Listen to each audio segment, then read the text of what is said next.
नमस्कार, परिवर्तन न्यूजमध्ये आपल्या सर्वांचं स्वागत आहे. दर्शको, अतिशय कमी कालावधी ज्या लोकप्रतिनिधींना मिळाला आणि अतिशय जवळजवळ 7 ते 8 ज्या लोकप्रतिनिधींना 7 ते 8 महिन्याचा कालावधी लोकप्रतिनिधी म्हणून काम करायची संधी मिळाली, असे मोहोळ मतदारसंघाचे माजी आमदार रमेश कदमजी माझ्यासमोर आहेत. नेमका त्यांचा गावभेट दौरा सुरू आहे, जनसंवाद यात्रा त्यांची सुरू आहे. नेमका त्यांचा जनसंवाद यात्रा कशा पद्धतीनं आहे आणि लोकांचा प्रतिसाद कसा आहे त्या प्रतिक्रिया जाणून घेऊया. साहेब, आपलं स्वागत आहे. मोहोळ मतदारसंघाचं लोकप्रतिनिधित्व करत असताना तुम्ही काही दिवसापूर्वी 4 ते 5 दिवसापासून गावभेट दौरा करताय, लोकांचा प्रतिसाद आहे, काय भूमिका आहे लोकांची? गेल्या 4-5 दिवसापासून ज्या पद्धतीने आपण गावभेटीचा दौरा करतो आहे, आपण पाहिलं तर लोकांमध्ये खूप मोठ्या प्रमाणावर उत्साहाचं वातावरण आहे. या मोहोळ विधानसभा मतदारसंघाचा आमदार म्हणून मला फक्त 8 महिन्याचा कालावधी मिळाला. त्या 8 महिन्याच्या कालावधीमध्ये आपण मागेल त्याला पाणी, मागेल त्याला रस्ते, अशा लोकांच्या ज्या हिताच्या कल्याणाच्या योजना आहेत त्या योजना आपण स्वखर्चाने राबवल्या. ही योजना राबवत असताना आपण कुठली जात, धर्म, पक्ष हे पाहिला नाही आणि आपण विकासाचा मूलमंत्र लक्षात घेऊन राजकारणामधून मिळालेली सत्ता ही खऱ्या अर्थाने गरिबाच्या दुःखावर फुंकर घालण्यासाठी असते, ती आपण घातली पाहिजे. अशा पद्धतीची भूमिका घेऊन आपण सर्वांगीण विकासाच्या दृष्टीने आपण ते काम केलं. 8 महिना केलेलं ते काम मोहोळ विधानसभा मतदारसंघातली लोक आज देखील विसरली नाही. 8 वर्षाच्या प्रदीर्घ तुरुंगवासानंतर ज्या वेळेला मी मोहोळ विधानसभा मतदारसंघामध्ये आलो, त्यावेळेला हजारो कार्यकर्त्यांनी, हजारो लोकांनी, तरुण सहकारी मित्रांनी माझं स्वागत केलं, मला प्रेम दिलं.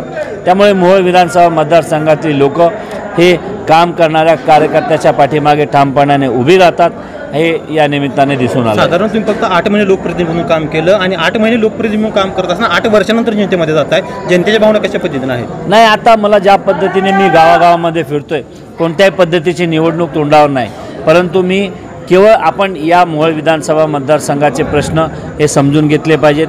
हे प्रश्न समजून घेत असताना आपण गाव पातळीपर्यंत पोचलं पाहिजे, शेवटच्या माणसापर्यंत पोचलं पाहिजे आणि खऱ्या त्यांच्या ज्या समस्या आहेत त्या जाणून घेतल्या पाहिजेत.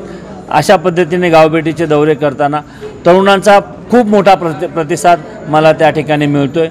म्हणजे हे तरुण कुठल्याही पक्षात जरी असले तरी विकासाच्या, गावाचा जर विकास होत असेल आणि तो विकास जर रमेश कदमांच्या पुढाकाराने होत असेल तर निश्चितपणाने आम्ही रमेश कदमांसोबत राहू, अशा पद्धतीची भूमिका मोहोळ विधानसभा मतदारसंघातल्या सर्व तरुण वर्गाने, युवक वर्गाने घेतल्याचं दिसून येते. तुम्ही जी मागेल त्याला पाणी मागेला रस्ता ही जी भूमिका घेऊन जात होता, त्या भूमिकेला 8 वर्षामध्ये कुठं खेळ बसले असं वाटते? नाही, 8 वर्ष मागेल त्याला पाणी, मागेल त्याला रस्ते, आपण जी योजना सुरू केली होती ते काही खोट्या गुन्ह्यामध्ये मला अडकवल्यानंतर 8 वर्ष मी जेलमध्ये असल्या कारणामुळे ती थांबली होती. परंतु आपण आता माननीय कोर्टाकडे रिटर्न ऑफ प्रॉपर्टीच्या माध्यमातून ह्या सगळ्या जे टँकर, जी बोरची गाडी ही जी अटॅच करण्यात आले, त्या आपण पुन्हा वाहनं सोडवण्याचा प्रयत्न करतो आहे आणि ही वाहनं माननीय कोर्टाच्या आदेशानंतर सुटल्यानंतर आपण ही वाहनं पुन्हा नव्याने या मोहोळ विधानसभा मतदारसंघातल्या गावाच्या सेवेसाठी लावणार आहोत. पुन्हा मागेल त्याला पाणी आणि मागेल त्याला रस्ता ही योजना नव्याने आपण सुरुवात करणार आहोत. आणि ज्या पद्धतीने राज्यामध्ये पाऊस खूप कमी प्रमाणात झाला आहे, सोलापूरमध्ये देखील हवा तसा पाऊस पडला नाही, उजनीची वॉटर लेवल देखील अपेक्षेपेक्षा कमी आहे. त्यामुळे कदाचित येणाऱ्या काळामध्ये सोलापूर जिल्ह्याला मोहोळ विधानसभा मतदारसंघातल्या काही गावांना हा दुष्काळाचा फटका बसेल असं मला वाटते.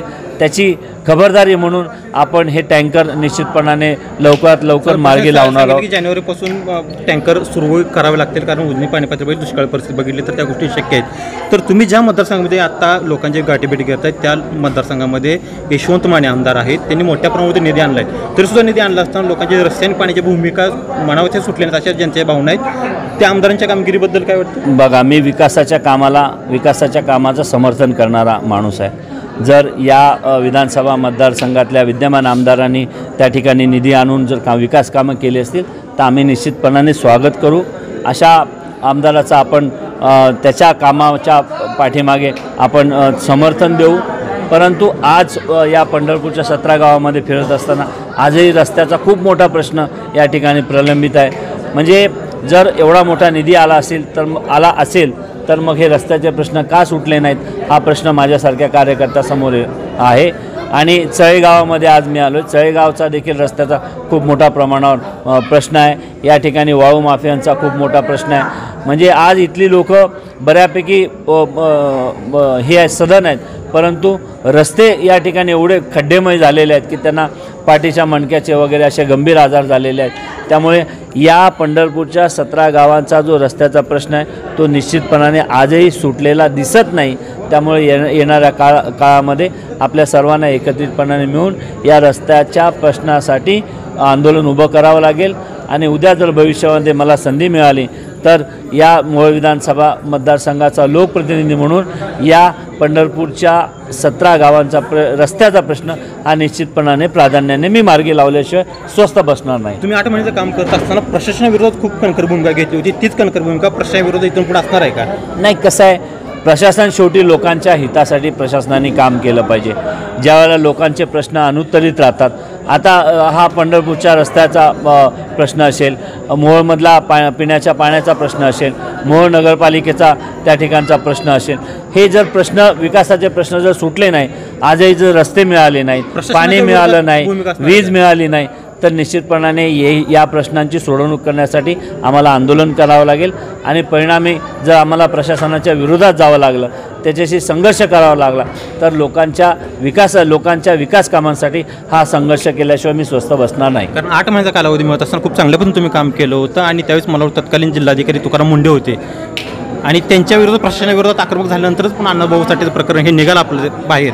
हे सगळं होत असताना आता येणारी जी पुढची विधानसभा आहे त्या विधानसभेमध्ये साधारण कोणता पक्ष असणार आहे? कारण तुम्ही सांगितलं सत्तेत जो पक्ष असेल त्या पक्षात माझा कल असेल. आता राज्यामध्ये भाजप, राष्ट्रवादी अजितदादा पवारचा गट आणि शिंदे गट हे आहे. तुमचा कल अजित पवारच्या गटाकडे आहे? नाही, मी या ठिकाणी मोहोळ विधानसभा मतदारसंघातल्या लोकांशी बोलणार आहे, लोकांना विचारणार आहे. आताच या ठिकाणी चळेमध्ये सभेमध्ये एका तरुण सहकारी कार्यकर्त्यांनी खाजगीकरणाला विरोध करणाऱ्यांसोबत जाऊ नये अशा पद्धतीची भूमिका व्यक्त केली. प्रत्येक गावामध्ये वेगवेगळ्या पद्धतीची मतं आहेत. ती मतं जाणून घेऊन पुन्हा या गावांच्या विकासासाठी जो योग्य पक्ष असेल त्या पक्षामध्ये मी जाणार. परंतु या कुठल्याही पक्षामध्ये जाण्याची भूमिका घेण्या अगोदर संबंध मोहोळ तालुक्यातील गावातल्या लोकांशी त्यांची मतं जाणून घेतल्याशिवाय कुठलीही राजकीय भूमिका घेणार नाही. शेवटचा प्रश्न की तुम्ही यामध्ये काम करत असताना वाळूच्या माफियाच्या विरोधात त्यावेळी तत्कालीन आवाज उठवला होता. तीच भूमिका इथून पुढच्या काळामध्ये राहणार? हो, 100%. पंढरपूर ची जी 17 गावं आहेत पंढरपूर तालुक्यातली, ही 17 गावं मोठ्या प्रमाणावर खड्डेमय, इथले रस्ते उद्ध्वस्त झालेत, हे वाळू माफियाने उद्ध्वस्त केलेत. त्यामुळे येणाऱ्या काळामध्ये तरुण सहकारी कार्यकर्त्यांना घेऊन पुन्हा मागच्या वेळेसारखं आंदोलन उभं करणार आणि आधी रस्ते मगच वाळू अशा पद्धतीची स्ट्रॉंग भूमिका घेतल्याशिवाय आम्ही स्वस्थ बसणार नाही. तर हे होते मोहोळ विधानसभेचे माजी आमदार रमेश कदम की ज्यांनी ज्या भूमिकेमध्ये प्रशासनाविरोधात भूमिका घेतली ती भूमिका ते पुढची येणाऱ्या काळामध्ये कशा पद्धतीने पार पाडणार आहेत, प्रशासनाची भूमिका घेणार आहेत का, आणि येणारी विधानसभा आहे ते विधानसभा कशा पद्धतीने ते लढवणार आहेत हे त्यांना काळामध्ये पाहावं लागणार आहे. कॅमेरामॅन दत्ता मानेसह बालाजी फुगरे, फिरवतो न्यूज चळे.